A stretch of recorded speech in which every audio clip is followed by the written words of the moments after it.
All right, welcome back to the Octagon podcast. Today we're here with Will Baxter, pro light heavyweight / heavyweight, I guess you could say. He's got a fight at the Neo on March 23rd as well. So make sure to check the link down in the bio for all the stuff Will related, his IG, the fight. And yeah, we're going to sit down today and talk to him about, his past fights, his career, and what to expect from him next. So yeah. How you doing, man? I'm good. What's going on, Sean? How y'all doing? We're doing good. Not too bad, dude. How just kind of take us through, what got you started with MMA and everything else related to it, I guess. There's a lot of reasons I started MMA. One reason I started MMA though because my father, he was a big part of my life. You know what I'm saying? He always was straightforward with me. And he always was honest and kept it 100. So he used to tell me something when I was growing up because I was fucking. Can I cuss? Yeah. Okay. Yeah. I used to do a lot of dumb shit. I used to walk around and fucking not care about nothing. Didn't want to be a part of nothing. Didn't want to, achieve nothing or nothing like that. I kind of was just how my dad would say. He would say I'm just, existing in this world. I wasn't like really living a life. I was kind of just here. Didn't know the path. Yeah, you know what I mean? I didn't have a path. I didn't have a goal, short term or long term, you know what I mean? I just was like day to day, you know what I mean? Mm-hmm. So I was like, he got sick and I was just starting to reflect over a lot of shit that he had told me because I knew he was on his way out. He was about to check out, so I was like, damn, my dad really about to bounce on me, man, so it was like, shit. And I was just sitting there and I was like, I don't want this no more. You know what I'm saying? I want to do something. Cause if he gone, what else I got? You know what I'm saying? It's like I ain't got nothing else. You know what I mean? If he gone, so it's like I gotta try to find something or achieve something or be something. And I never forget. I remember like very vividly. I was sitting at work. I used to work at a nursing home, right? And I used to do the laundry. Okay. So I'm in the basement of the fucking nursing home, man. It's some creepy ass nursing home. Man. I was in the basement, fold laundry. You know what I'm saying? Like shitty rags and clothes and fucking just all type of stuff, man. And like I'm sitting there and like I'm religious. You know what I'm saying? Like I don't want to say very religious. I ain't one of those like force it down your throat type of dudes. Like, hey, you ain't going to church? What's going on, man? You don't love God? He love you. I ain't one of them type of dudes. You know what I'm saying? Whatever. You know what I'm saying? So my aunt used to always tell me to just pray when you got questions. So I sat there and I was like, damn, you know what? I was like, I talk to God how I talk to anybody. So I'm sitting there like, shit, man. God, I don't know what I need to do or what I want to do, and just send me a sign. Like, shit, make it clear. You know what I mean? So I can know what I need to do. So some time go by, like a couple minutes, and I'm scrolling on my phone. And I'm scrolling, and I'm scrolling, and I'm scrolling. And at this point in time, I had never, like, been interested in MMA like that. Or, like... You weren't even a fan? I was a fan, but, like... You mean, like, to pursue it yourself? Yeah, to pursue it myself. I liked watching it, on Connor and all that. Oh, yeah, for sure. Yeah, you couldn't... about MMA. You couldn't miss it, dude. Yeah, you couldn't miss it back then. This is around like that time where he was hot and all that, so I was like, okay, I know a little bit, but like I didn't know as much as I do now. And I'm scrolling down my feed on Facebook and I saw one of my friends, I'll never forget his name, James Haley. I don't know if y'all may have heard of him. James F.N. Haley. He's one of my brothers. Not just one of my friends, he's one of my brothers. We used to work together for the same cleaning company, and I hadn't talked to him in a while, and he had kind of, went off to do his own thing. But I saw him on Facebook, and he was in a cage. You know what I mean? And I'm watching it, and I'm like, now me, I'm watching, I'm thinking like, damn, like, I'm seeing him fight. I'm like, damn, is he about to get his ass beat, or is he about to get knocked out or something? Was he amateur at the time? He was amateur at the time. And he went in there and knocked that dude out, man. Like, put him out with some crazy-ass combination. You know what I mean? I'm like, damn. So then I pulled it up on YouTube, and I watched, like, another one of his fights. He had just fought, like, probably a month before that. So that was his second fight I watched first. And then I went and watched his first fight.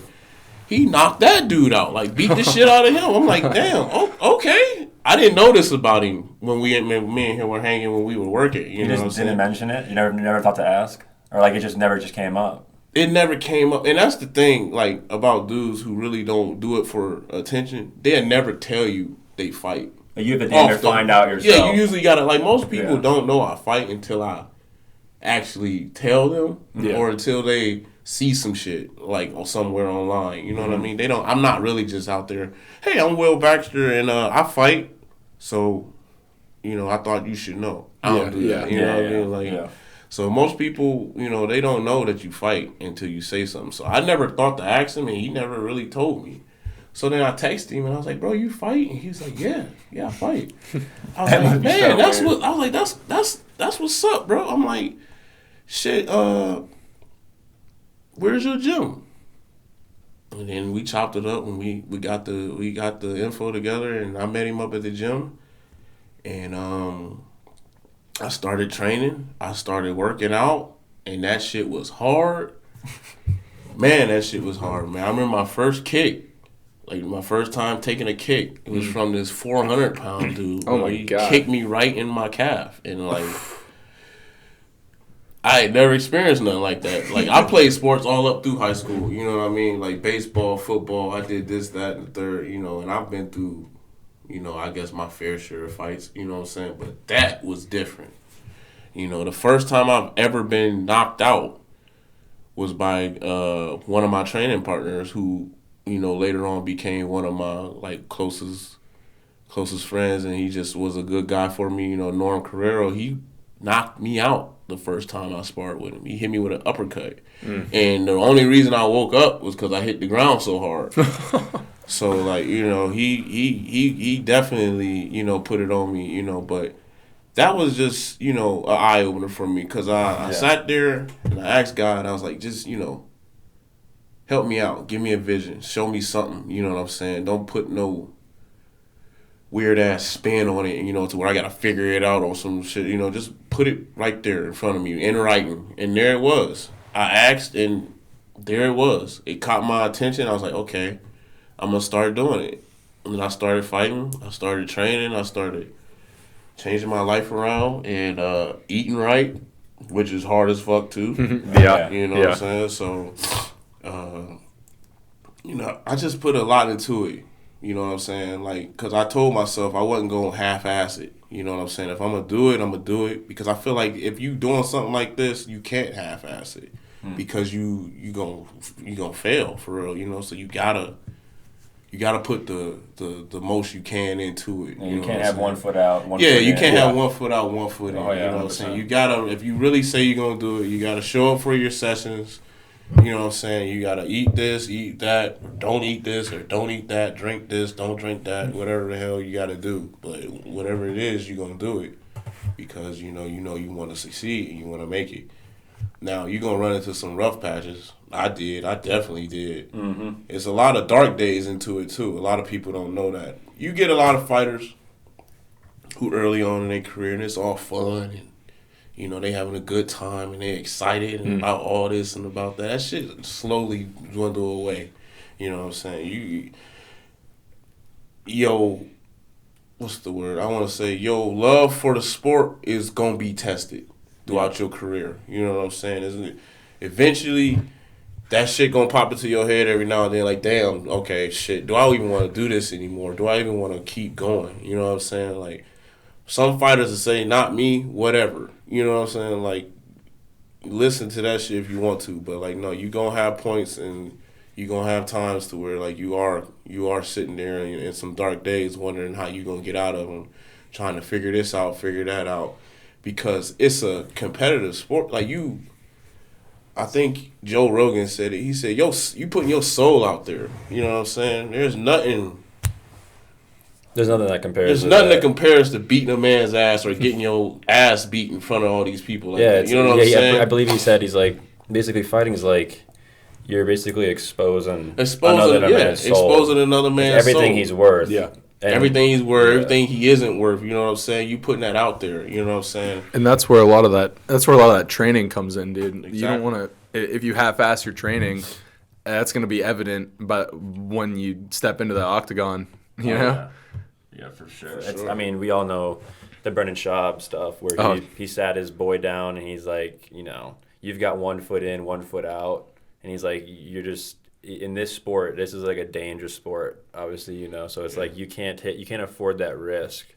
I mean, the risk is huge. So it's like if you're going in there and you're adding extra risk and like you have self-doubt or you're just focused on something else too, like maybe you're just not training as much as you think.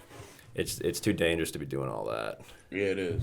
Yeah, for sure. Practice is dangerous. Yeah, you know I can't tell you. I mean, shit, I've taken more injuries at practice than in a fight. I walk out a fight unscathed. You know what I'm saying? Nothing. No blood, no scratch, no nothing.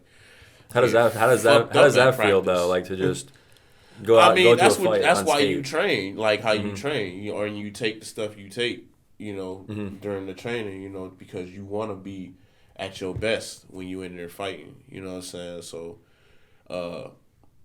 I don't really look at it as like an achievement or nothing. It's just I look at it as like, okay, you know, I did what I was supposed to where I'm not banged up or tore up, can't go to work or nothing like that. You know what I'm saying? So like, you know, I've definitely had fights to where I've gotten pretty banged up, pretty hurt, you know, sore, broken this, broken that, you know what I'm saying, cut open, all type of stuff, you know what I'm saying? So, like, you know, it come with it, though, you know.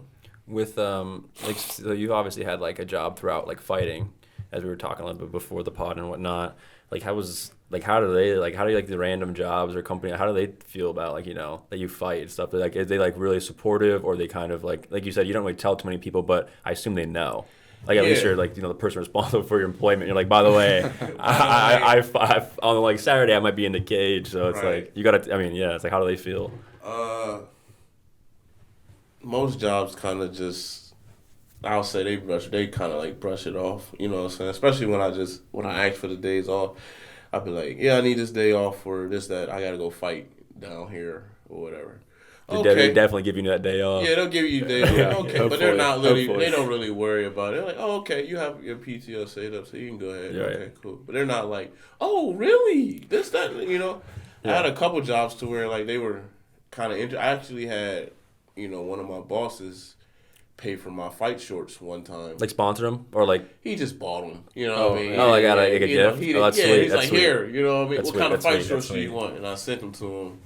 Picture of him, and he bought them and That's ordered dope. for me. You know? Yeah. So I came to work the next day, or a couple days later, and he had them. So it was pretty cool. I got some people who actually used to fight themselves. I had a boss who was a boxer, and where he said he used to box at, but he boxed in Akron somewhere. But what's his name? His name was Todd. He's an older guy though. He's like 50 something. You know what I'm saying? What was his company like? Would you work for him? I used to work for Garda World. Okay, cool. But I thought you were gonna say cleaning. My boxing coach used to have a cleaning company, so I was like, bro, if this is the same guy, such a small world, that'd be like, crazy. Come on, bro. But no, that's interesting though. Some of your works are like, you know, like interested, or like you've even like you said, some of your bosses have fought. Yeah, some of them have fought. Some of them, you know, have definitely. He's been in the cage too. He said he'd been in the cage. I saw a clip. I think it was. He showed me a clip. He was in the cage. He got knocked out.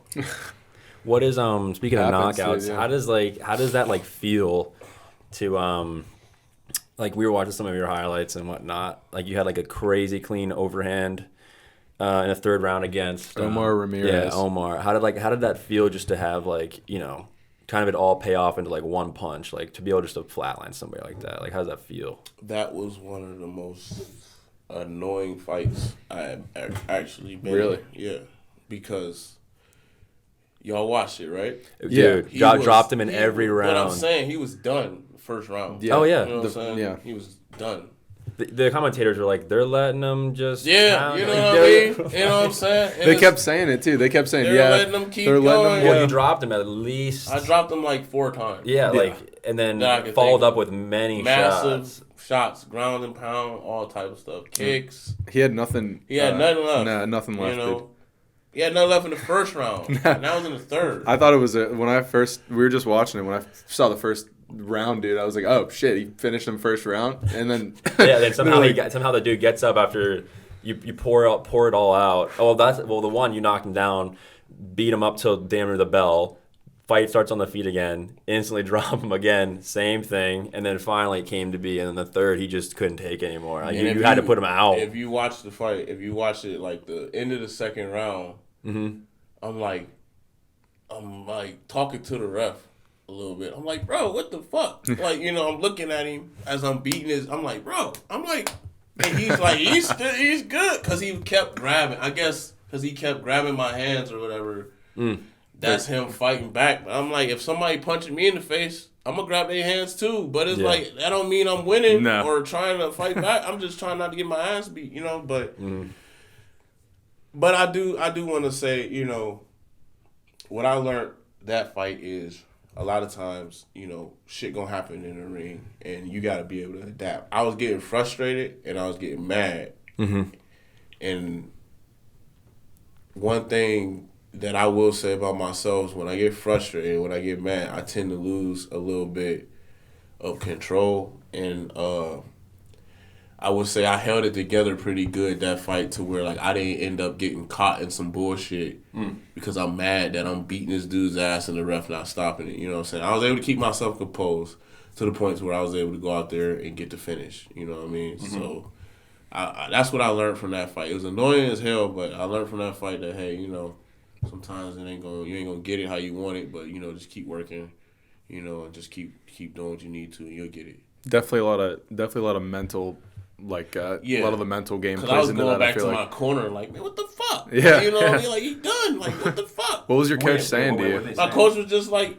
you good. Calm down. He is. You good. Yeah, calm down. Just, you got it. It's cool. Just calm down. I was just like, man, fuck all that.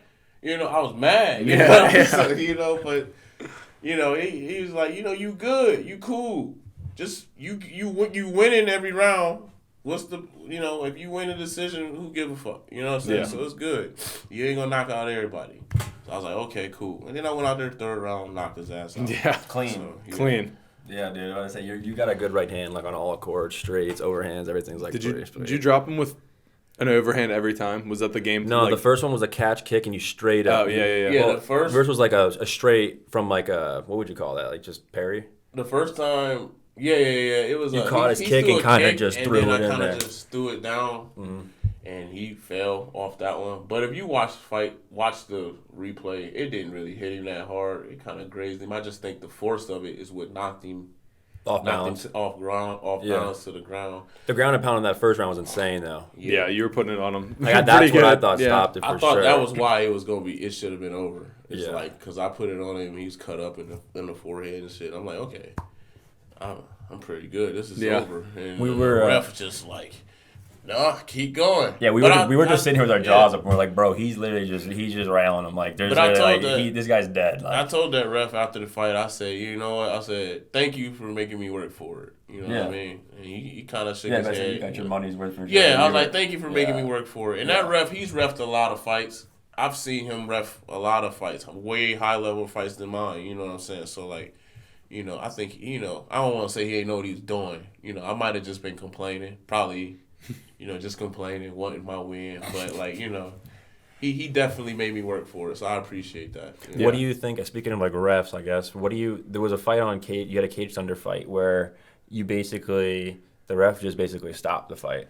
Yeah. It was in, north-south. That was my second fight. You just looked at it, I remember you were instantly like, dude, you gotta do better. I didn't understand, because he told me.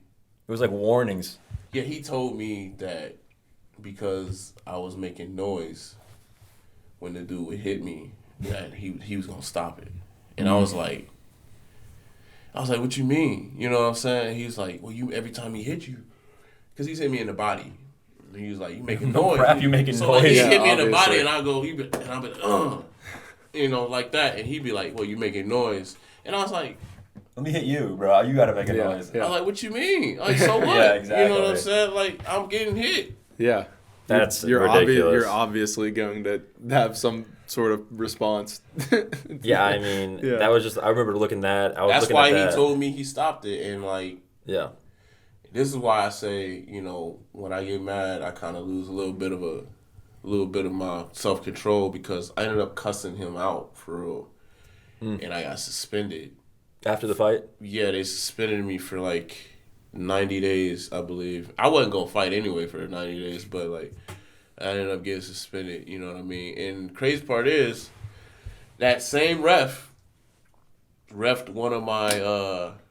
I had like a little boxing fight that I had did just to kind of keep up on everything while I wasn't fighting in the cage, and that same refed it, and I saw him and I was like, you know what, my bad, man. You know, he remembered me from you know, I was like, my bad, man. You know, like, I was out of line, that was wrong.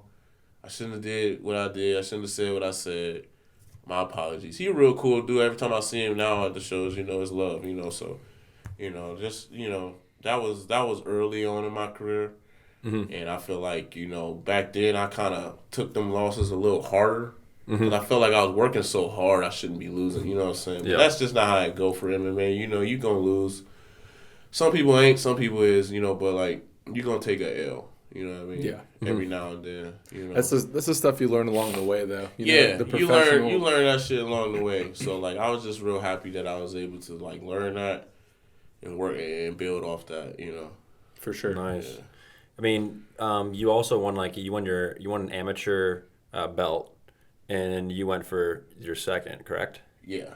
I don't know, like how does that feel, and like what inspired you to like immediately go for like the next belt in the different weight class? Well, when I was fighting heavyweight, I virtually was at heavyweight. I could beat mostly anybody. You're more of like a true cruiser. Like you fight. Yeah. Have you ever weighed? You've ever weighed 265 or 260? I used to weigh 340 pounds. Oh, so you were a true heavyweight I wasn't a true. That's not a true heavyweight. That's just a fat dude. Well, yeah, but that's just a fat dude. You know what I'm saying? I was a fat dude. You know what I mean? So I just was out of shape. Okay. I was 340 pounds when I first started this shit, and with me, I'm naturally not that heavy, so it was easy for me to lose that weight. You know what I'm saying? So I got down to 270 within like 4 months. Wow. Because I was really like losing. I was really in there every day, doing this, doing that. I was doing whatever the coach told me. Yeah. Whatever he said to do it. You know what I mean? I did it. I ate this. I ate that. And I was able to lose that weight. And, I got down to like 270. And then we started looking for heavyweight fights. And then I eventually got down to 250 and then 240. I kind of like teeter now between like 230. How many catch weight fights have you had? I saw one on the catch weight fights. We'll see in Alabama. They have different weight divisions. Some of them are some states are allowed to have different weight divisions. So like I fought 225. Yeah.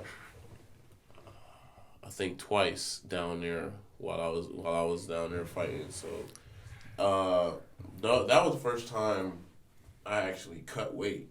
Is that what's like your preferred? You prefer to fight at light heavyweight, or do you fight kind of in the middle depending on the fight? It depends on where I'm at mostly. You know what I'm saying? If you're heavier, it's like we're going heavyweight. No, most of I could lose the weight anyway. It's just about what's gonna come with that. You know what I'm saying? Am I gonna lose all this weight and be fucking dead when I get there, or should we just fight right here where we at and work on some other shit to get better and all that? You know what I'm saying? So I could fight at light heavyweight, but for me and how I've always viewed it. This is me personally, how I've always viewed it. I don't pack the same punch at light heavyweight. I know that for a fact because I've cracked dudes so many times and they will not go down. And you know that would and I know that's what it is. Yeah. And I know if I'm 20 pounds heavier, you sleep. Put more behind it. Yeah. Exactly. So I'm faster.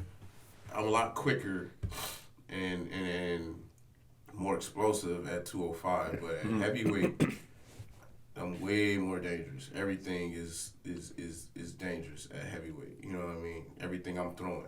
You know, so I've realized that. Now I've had coaches tell me different. You know, but me as a fighter and feeling how I feel while I'm in there, I know that is what I'm lacking at that division. You know, but at heavyweight, I'm solid. The only thing that I really have to keep an eye on is my cardio. At heavyweight, I always keep a good eye on my cardio because that's one thing one of my coaches used to tell me. He was like, you fighting bigger dudes, you may not be stronger or bigger than him, but shit, at least you'll be able to outlast him win-wise. You know what I'm saying? So, like, I really take pride in my cardio, so I make sure that I'm able to push myself during fights and stuff. So, you know, cardio is something that I feel like I'm able to really push when it comes to heavyweight. Yeah. What advice would you give to someone who's looking to kind of break through the next level, like how you just, you know, began to be in the professional scene now?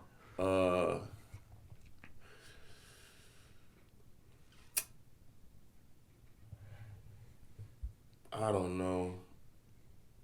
I guess the advice I would give to someone, if you really serious, you know what I'm saying, if you're really serious about this, and if you are, you know, trying to make a future out of this, you gotta stay true to yourself.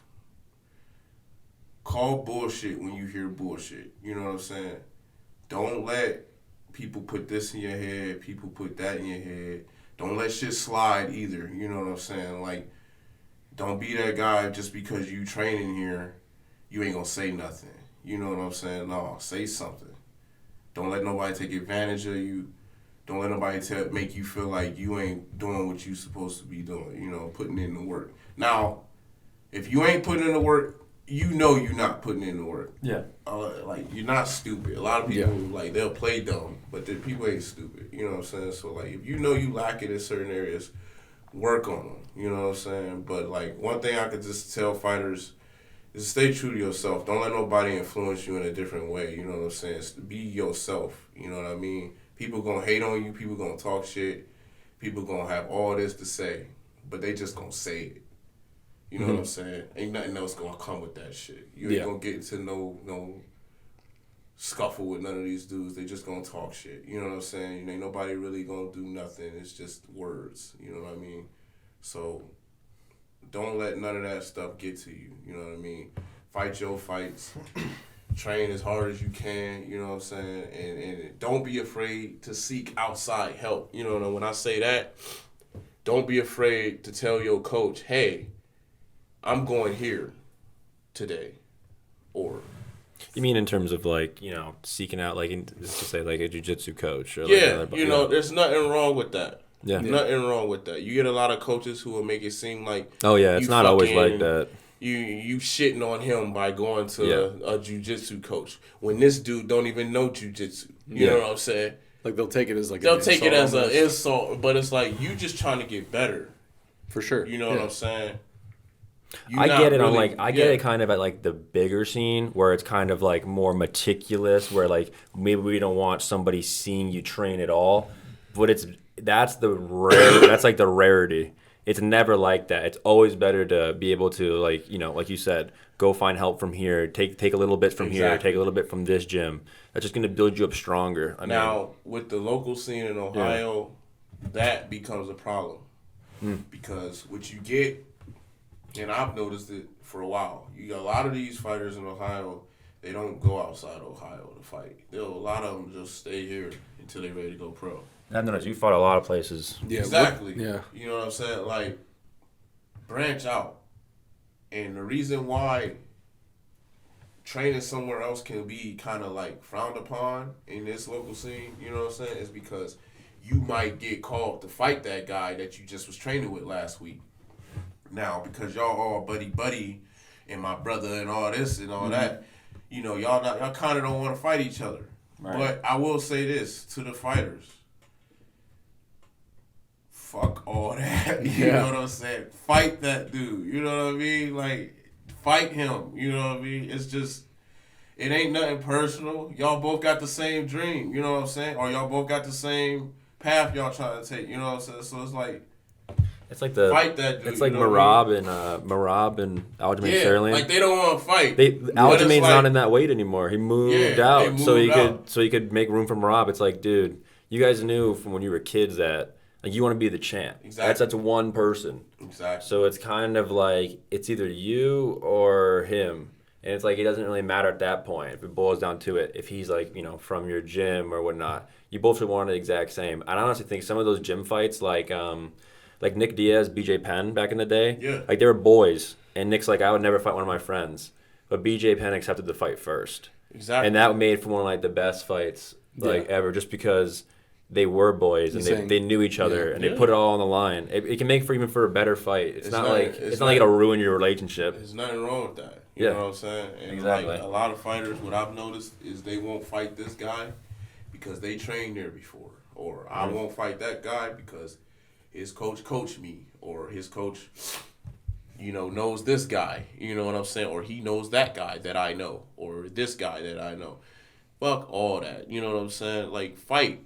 Just it's not like y'all don't like each other or something. I don't know. Some people don't like each other. Whatever. That's cool. But it's like that's what I've noticed. 'Cause that's why I can hardly get a fight here. You know what I'm saying? Like I was supposed to fight 5 times already.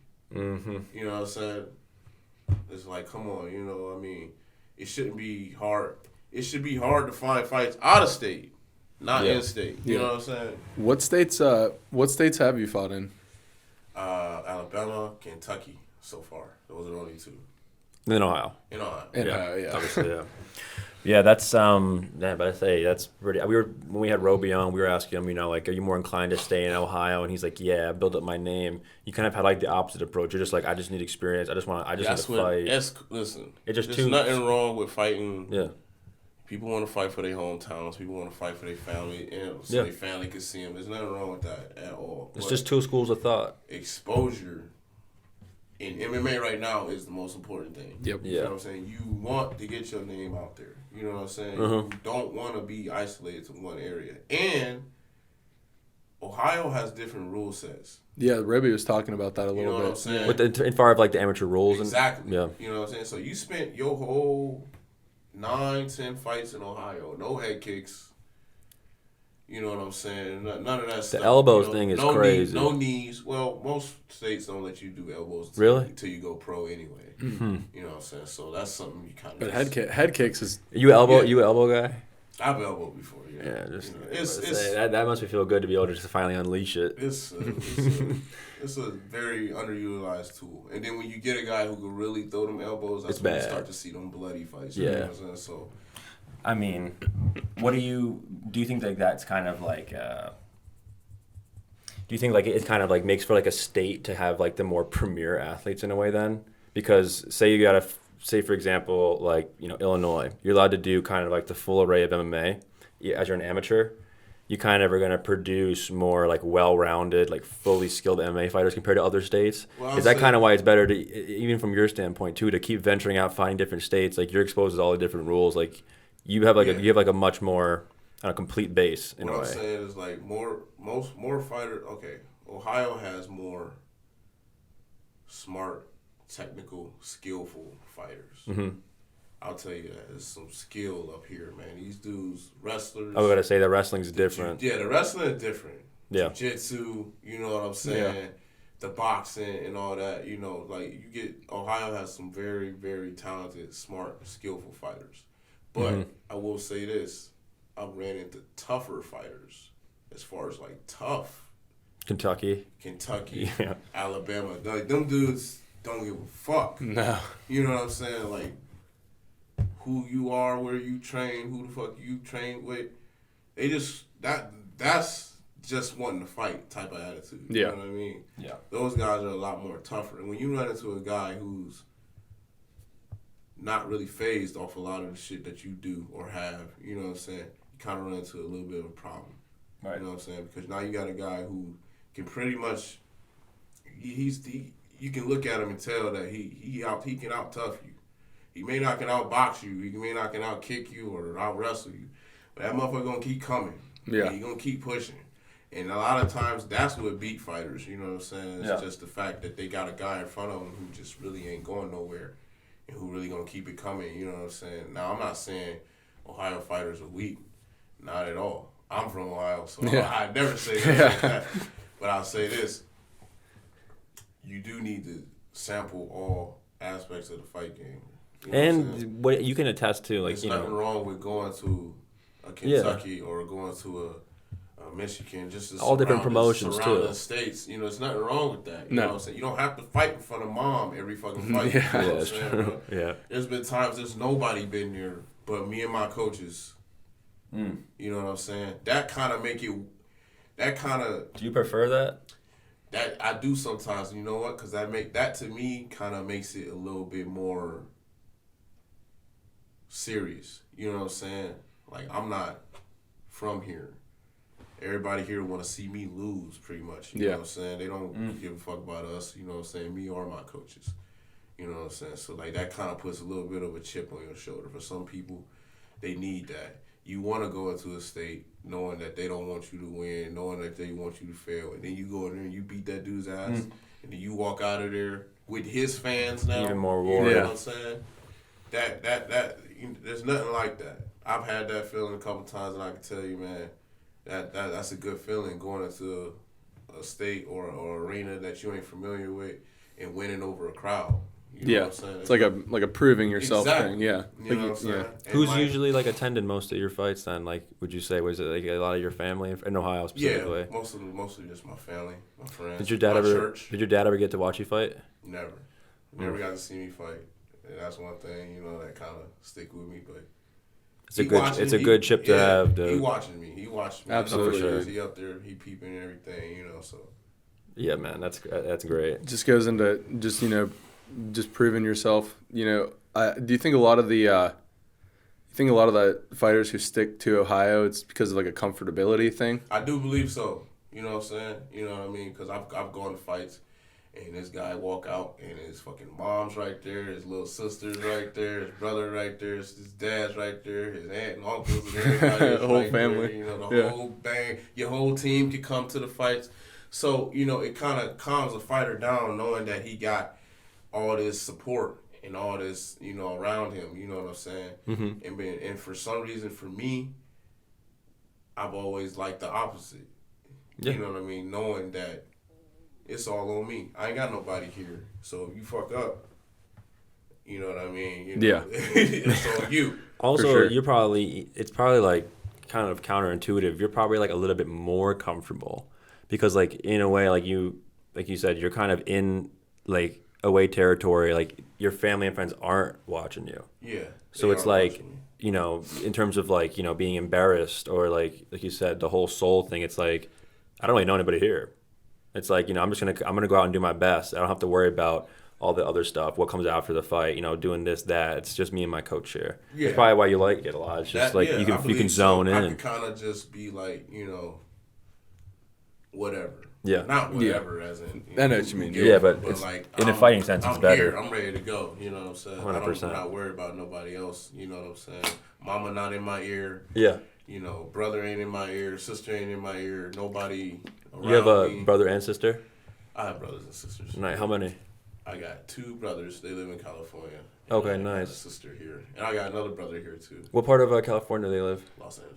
Okay, nice. I was born out there. I grew up there till I was like 8 and moved to New Jersey. Yeah, I lived like in Pasadena area. So if they're listening, hopefully they're not too far away. But yeah, and I was like maybe like 40 from LA. I guess I could say. I was out there for a while. I didn't like it. What'd you think about it? When'd you go, by the way, though? I was younger. I was around 12 years old. Okay. You know, can't wear this, can't wear that. Can't go here, can't go there.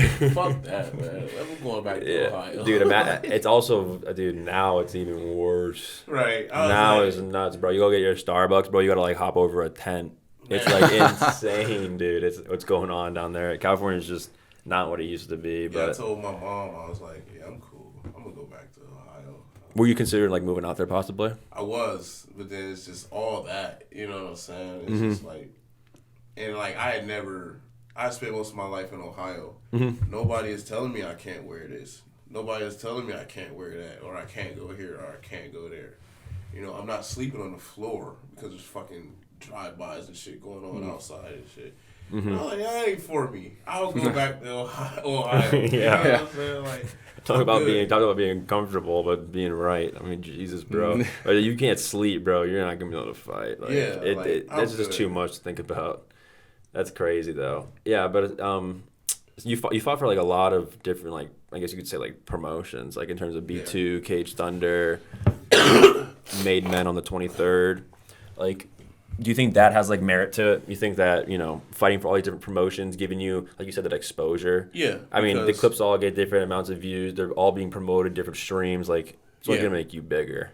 Yeah, exactly, because, you know, every promotion has their own set of fans. For sure. Some people have the same fans, you know what I mean? But every promotion has their own different sets of fans. So there's nothing wrong with fighting for different promotions. You know what I'm saying? Don't get tied in for one promotion. For sure. Fight for different promotions, you know what I'm saying? You're not a pro, so you're not fucking bound by contract or nothing like that. And if you is, they better be paying you. Oh, yeah. You know what I'm saying? So, you know, there's nothing wrong with that. Branch out. Would you say that's typical or not really that, like, a promotion would sign with somebody? I've heard of it a couple times. It's very rare, kind of. Yeah, I had a teammate once who got a call for Bellator. Nice. And he wouldn't, the promotion he was fighting for wouldn't let him go. You know what I'm saying? Because he had a fight scheduled for them. Now, some promoters say this, that they'll let their fighter go if they get the big call. But you really don't know until you in that situation. You know what I'm saying? You know, 'cause some promoters say they don't want to hold back fighters from getting that big call, this, that, and the third. But, you know, this guy is, you know, responsible for probably about $20,000 to $25,000 of the revenue you about to get for your promotion. Right. You know what I mean? Yeah, so they might be hesitant to kind of just... At the end of the day, that's the business around it. They're like, you know... That is the business. We don't want to get rid of them. You don't knock it. You know, I don't knock no promoter for doing the shit that they do to get their fighters or how they do it. You know what I'm saying? It's a business. They got to do their job. You know what I'm saying? So, like, you know, you don't knock them for it, but it's just, you know... You got to keep in mind, like, it's their dream to keep leveling up, go to different promotions. Promotions got to understand, like... I think it's like they need to understand like their time and place. Exactly. Like how big they are at the time. And it's like, okay, this fighter might be getting bigger than us. Like it's time to, it's not like, you know, all that footage and all those fights and all that happened gets erased. And then you got to look at it like, you know, move up. This fighter has been fighting for your promotion. Him making that step could bring more light to you. That's what I'm saying. Yeah. It's like, you know what I'm saying? It's like Nick Diaz. Like everyone talks about his strike force and he comes to the UFC, or Gaethje and, what's his name? Chandler came from Bellator to the UFC. It just depends. Like that, it all carries the same story, and then you can go back and watch those fights, and it's only can make your thing bigger. Yeah. It just comes down to like maybe, like you know, short decision making, and it's like you know, well he's got to fight in like 2 months. Like we can't afford to get rid of him. Like we're not gonna. Right. Some rare circumstances come up, and at the end of the day, like you said, it's a business. So I know there's been a lot of like crazy, especially with boxing, a lot of crazy promotional shit, a lot of like sketchy stuff, a lot of just dirty stuff. I love boxing though, man. Boxing. Yeah. Who's your favorite boxer right now? My favorite boxer right now? I ain't gonna lie. Errol Spence. Really? I like Errol. I watched Errol. He's a southpaw. You know what I mean? So like.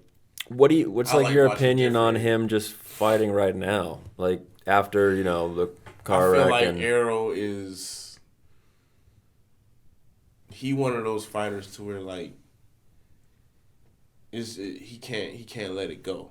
You know what I'm saying? It's I mean, he's not old. He's not old, but when you've been through certain shit, you ain't the same person. You know what I'm saying? You know, like that car crash wasn't no small one. You know what I mean? It wasn't. Didn't he fly out the? Yeah, that wasn't a fender bender. You know what I mean? That wasn't like a little. You seen that? No, I honestly didn't. It was one of like the worst like crashes to be on camera. I'm pretty sure he flew out of his Ferrari. Vehicle, you know what I mean? Like he got flew ejected. Out of it. And he still came back and fought. Was beating people. He fought Terrence Crawford like a couple. Wow. What was that? Maybe like a year or two after. No, he got into that car accident, and then he went and he fought Danny Garcia. He beat Danny Garcia. Then he went and fought Ugas. He beat Ugas, but then he got into another car accident. Really? He got in 2 car accidents, and then I think that second one, he got a detached retina. Yeah, but his eye is all. You know what I'm saying? So like, he definitely been through a lot. I will say this: when you get to that stage, there's nothing wrong with taking some time. You know what I'm saying? Yeah. When I first started fighting, I didn't want no breaks. I wanted to fight every fucking month, like every other month, for real, because I was just like, let's just keep it going, you know. But when you start making, you know, millions of dollars, you're an undisputed champion, you're undefeated, you feel what I'm saying, and you just got ejected from a car a year ago, I believe you done earned some time, you know what I'm saying? Just like, I'm so mad about this because he messed up my parlay, you know what I'm saying, Volkanovski. Oh God, dude, he cooked everybody's parlay. But it's like, why is he? I mean, not mine. Why is I hate he to fighting? say that. Why is he fighting right now? I don't know. That's why I bet on Ilya. I bet on Ilya. I was like, dude, he just came off of a crazy That's head what I'm kick saying. KO. Why like, is he fighting right now? He's fighting that dude who, like, everyone's like, Josh Emmett's got crazy hands, right? Dude, Ilya put away Bryce Mitchell, Josh Emmett, like he just puts them out cold. It's like that's the worst guy to be fighting on the way back. Yeah, like, you know why are you fighting him? Fighting Islam for the second time, you know, we were like, all right, well, you know, the first fight he had, you know, he showed a lot of great grappling and, you know, had a lot of responses for all the stuff that Islam had to offer on the ground. And then went to decision, but then 10 days. He goes into the second fight with him out of no, like what was it? Was it 10 days? Yeah, bro. It's like 10 days, I mean, like 2 dude, weeks. it's like you had that razor close fight with Islam, who's dangerous as hell, and then which on top of that, Islam just decided to like just pull that shit out of his ass, literally, like head kick. How about that? Like no grappling, like boom, like how about that? Like, I'm gonna ask y'all this: have y'all ever noticed? And I've noticed this. When you start losing in the UFC, it's like they crank out your fights a lot faster. Yeah, almost to remember Woodley got his ass whooped by Usman, and they were just like piling they were just like give him more fights. Here, and it's like, damn, why? It's not. It might not be that. It might just be that when they're winning, there's bigger gaps. You see what I'm saying? Like, say Adesanya defends his belt, they're like, all right, cool. Like, it's almost like a known thing. We're not gonna see him fight for like 6 more months, 7 more months. And then they're going to line up some major fight. It's kind of ass backwards. And then if they lose, it's like, all right, let's get this guy back in there in 3 months. Let's see if he can avenge his loss. And continue. It's like, bro, he just took that L. I'm not a fan, but honestly, when you look at a guy like Volk and how long he's been champion, how many times he's defended that title. He has a lot to say. Just his character and all that, you know what I'm saying? He hasn't earned, like, a break. You know what I'm saying? Yeah. Like, he hasn't earned, and I remember Dana was saying this the other day, you know, Leon was like, yes. He said yes to all these guys. Like, Volk hasn't earned a no. You know what I'm saying? Like, he hasn't earned, like, come on. Yeah, like, Volk hasn't earned a no. I know. And they... Like, maybe not like, no, not like, I'm not going to fight him, but like, maybe, okay, I'll fight him into the summer. When I get the right Put an interim belt on it. Mm-hmm. I would have liked to see Tapoya fight Rodriguez and Max before Volk, at least one of those two. I would have liked Holloway. You know, I would have liked Holloway in that. It was a lot of MMA match. I don't believe Emmett should have been the last fight he fought before he goes for the title. Yeah, it was just MMA math because it's like he beat Bryce Mitchell, and then he beat Josh. Who, in my opinion, and then Josh beat Bryce. You know? I don't think Josh. Bryce is cool. I like Bryce for sure. Yeah, he himself. That's he's a Bryce. good person. Yeah, he's a good person. But like, yeah, he's a little bit. Yeah, a little bit. Talk about shoving the religion down your throat. Talk about shoving religion. Yeah, I mean, dude. Yeah. But you can tell he definitely a little bit. He's crazy, bro. But that just makes him in his own lane for sure. Yeah, for sure. I don't think that fight. Like, dude. All right. First of all, I remember we were at like a family. We had like some sort of like a bunch of my family over, and it was like a whole ass party we were having. Oh, it was on ABC. Yeah, my family was like, all right, none of them watched UFC, and then me and all my boys fucking getting drunk watching it, and they're just like, all right, like, we're not trying to. Yeah, my grandma's over, bro. Yeah, we're not. And then they're like, oh, what's this going on? And then they walk in, and Josh Emmett just folds Bryce Mitchell. Dude, just totally, like, I mean, he knocked him out completely. He seized him up. Yeah, so, yeah, my grandma got to walk in and watch Josh Emmett just make him seize on the ground, so. Wow. We're at that was something, dude. We're literally at 50 minutes, so I mean, we can go ahead and you can hear yourself? I can't hear her. Really? All right, there you go. I can hear it. All right, cool. I'm going to check the camera real quick. I'm gonna say yeah. Well, we should just wrap it up. Yeah, let's actually do that. Yeah, because regardless, if it's not, we'll cut it. All right. Yeah, we can continue with the audio only, but we'll cut it right here with the video. Yeah. All right. Cool. So, yeah, I guess. I hope you guys enjoyed our discussion today. We talked about a bunch. You want to give us like a little like inside scoop? What you think how you're gonna perform, or like what's the game plan a little bit for the fight coming up on the 23rd? It's gonna be a good fight, real good fight. I'm gonna showcase a lot.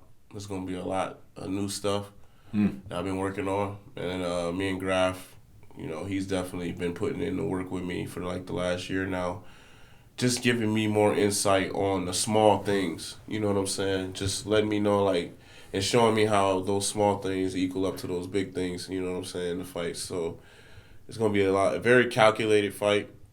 Cool. And it's gonna be. I'm gonna showcase a lot of skill. That's gonna really put a lot of, it's gonna put a lot of people on notice. Okay, cool. Yeah, That's for awesome, sure. With dude, that yeah. being said, everybody check out his fight in the description. You can use his name as the code for the checkout and whatnot, as well as his Instagram. Everything for him, all the other accounts that will be shouted out in the bottom. And I guess that wraps up the second episode of the Octagon podcast. Be sure to like and subscribe, comment, the deal. Yeah, get the cringies out the the way. cringy stuff out of the way. Thanks for tuning in, guys. This wraps up our second episode of the Octagon podcast. Thank you.